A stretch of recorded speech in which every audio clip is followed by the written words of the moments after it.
नमस्कार दोस्तों, प्रज्ञान न्यूज के एमपी बुलेटिन में आपका स्वागत है। आज है सोमवार और मैं हूं आपके साथ एमपी की तमाम बड़ी खबरों को लेकर। आज के बुलेटिन में हम जानेंगे कि बिंद से लेकर महाकौशल और मालवा से लेकर ग्वालियर चंबल तक प्रदेश में इस हफ्ते क्या नए बदलाव होने वाले हैं। भोपाल और इंदौर की हलचलों के साथ साथ जानेंगे आपके जिले के मौसम का हाल। चलिए शुरू करते हैं हफ्ते की पहली ब्रेकिंग न्यूज। दोस्तों, आज की पहली अपडेट कर्मचारियों को बड़ी सौगात को लेकर है। जी हां, जिसके चलते 3% महंगाई भत्ते को बढ़ा दिया गया है। मुख्यमंत्री डॉक्टर मोहन यादव ने राज्य के कर्मचारियों और पेंशन भोगियों के लिए 3% महंगाई भत्ते यानी डीए की बढ़ोतरी को मंजूरी दे दी है। अब प्रदेश में डीए बढ़कर 58% हो गया है, जिसका भुगतान मई 2026 के वेतन के साथ किया जाएगा। दोस्तों, वहीं अगली अपडेट है दिल्ली के एमपी भवन में कंट्रोल रूम की सक्रियता को लेकर। जी हाँ, दरअसल खाड़ी देशों में फंसे मध्य प्रदेश के प्रवासियों, छात्रों और व्यापारियों की मदद के लिए राज्य सरकार ने दिल्ली स्थित मध्य प्रदेश भवन में एक विशेष कंट्रोल रूम स्थापित कर दिया है। परिजन सहायता के लिए हेल्पलाइन नंबरों पर संपर्क कर सकते हैं। वहीं दोस्तों, अगली बड़ी अपडेट पार्वती काली सिंध चंबल परियोजना को मिली गति को लेकर है। जी हाँ, नदी जोड़ो परियोजना के तहत 70,000 करोड़ की इस महत्वाकांक्षी परियोजना के क्रियान्वयन के लिए सरकार ने निवेश बजट आवंटन की समीक्षा की है। यह परियोजना पश्चिमी मध्य प्रदेश के किसानों के लिए सिंचाई का वरदान साबित होगी। वहीं भ्रष्टाचार पर जीरो टॉलरेंस,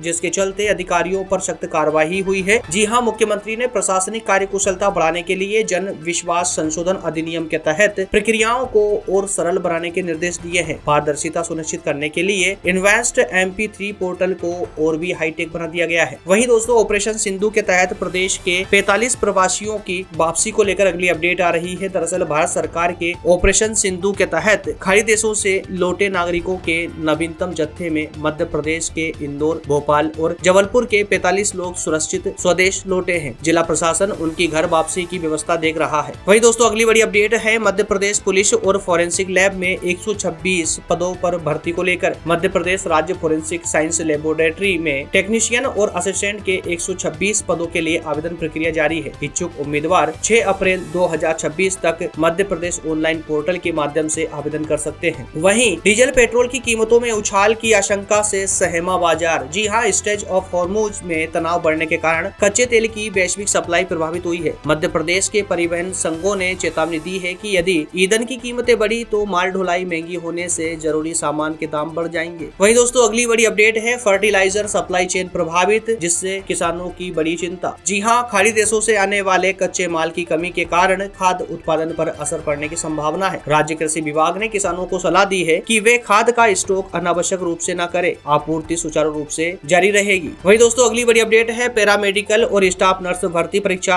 15 अप्रैल से। जी हां, व्यापम द्वारा ग्रुप 5 के तहत स्टाफ नर्स और पैरामेडिकल पदों के लिए भर्ती परीक्षा 15 अप्रैल 2026 से आयोजित की जाएंगी। एडमिट कार्ड जल्दी ही आधिकारिक वेबसाइट पर जारी हो जाएंगे। वहीं बिजली दरों में बदलाव पर जन सुनवाई को लेकर अगली बड़ी अपडेट है। दरअसल मध्य प्रदेश में बिजली की नई दरों को लेकर नियामक आयोग ने जन सुनवाई पूरी कर ली है। उद्योग जगत ने दरों को स्थिर रखने की मांग की है, जिस पर सरकार जल्दी ही अपना रुख स्पष्ट करेगी। वहीं दोस्तों, इंदौर फर्जी डिग्री वाले 74 शिक्षकों की FIR को लेकर अगली अपडेट है। जी हां, इंदौर में शिक्षा विभाग और लोकायुक्त की बड़ी कार्यवाही देखी गई है। फर्जी दस्तावेजों के आधार पर नौकरी कर रहे 74 यानी 74 शिक्षकों के खिलाफ केस दर्ज कर लिया गया है और 24 का वेतन रोक दिया गया है। आइए दोस्तों, बढ़ते हैं अगली अपडेट की और अगली अपडेट ग्वालियर से है, जिसके चलते साइबर ठगी का शिकार हुआ एक व्यापारी। जी हाँ, ग्वालियर के एक थाटीपुर इलाके में व्यापारी से व्हाट्सएप ग्रुप के जरिए निवेश के नाम पर 36 लाख रुपए ठग लिए गए। पुलिस की साइबर सेल ने मामले की जांच शुरू कर दी है। वहीं धार्मिक यात्राओं के लिए नई गाइडलाइंस जारी हो चुकी है। जी हां, तनावपूर्ण स्थिति को देखते हुए हज और उम्रा के लिए जाने वाले यात्रियों को सावधानी बरतने और केवल प्रमाणित ट्रेवल्स एजेंटों के माध्यम से ही यात्रा प्लान करने की सलाह दी गई है। कुछ फ्लाइट्स के रूट भी डाइवर्ट किए गए हैं। तो वहीं दोस्तों, अगली बड़ी अपडेट है इंदौर से, जिसके चलते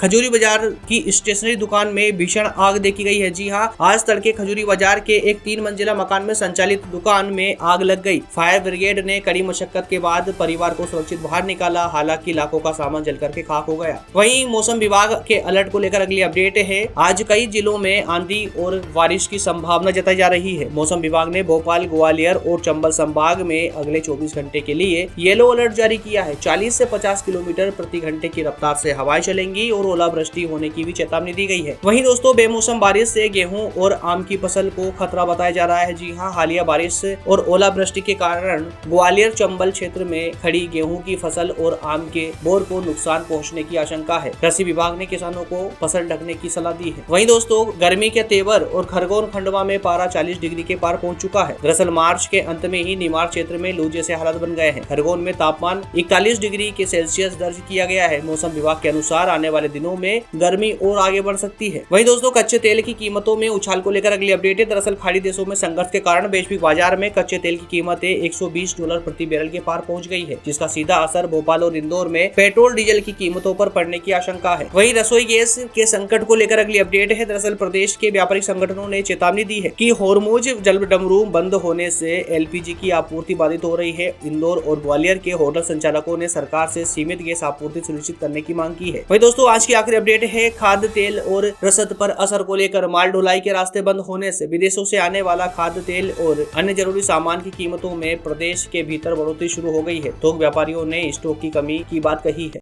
तो दोस्तों, ये थी मध्य प्रदेश की 20 बड़ी खबरें।